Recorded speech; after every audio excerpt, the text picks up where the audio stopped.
In this video, you will learn the 3 types of 6/4 chords.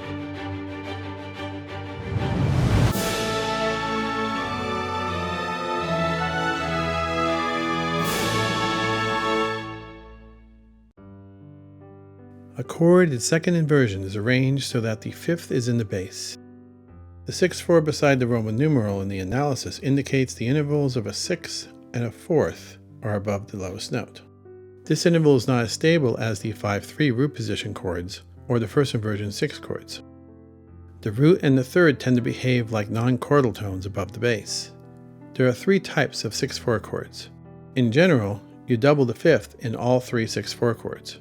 The first is the cadential 6/4. This is an expanded form of the authentic cadence. It includes at least 3 chords, the 1/6/4 to the 5 to the 1.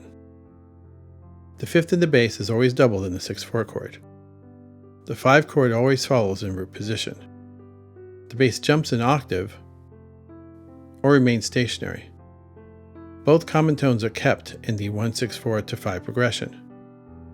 No skips are involved. The 1/6/4 is in a strong rhythmic position.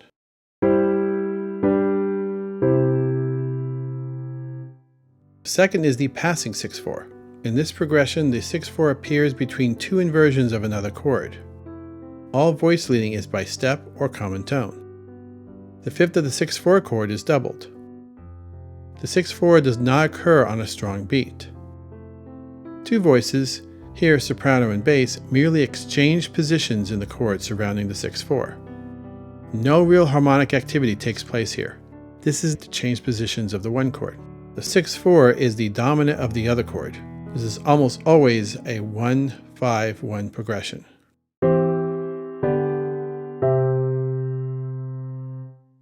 The third is the neighboring 6/4. The 6/4 appears here over a stationary bass.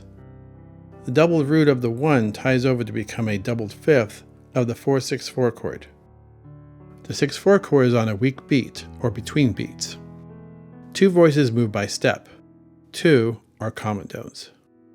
The 6/4 chord is a subdominant of the other chord.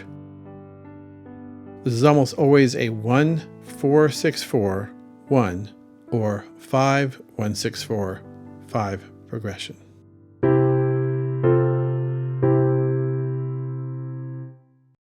If you liked the video, please hit like. If you would like to see more videos, please subscribe to my channel. You can also leave a comment or a question in the comment section below.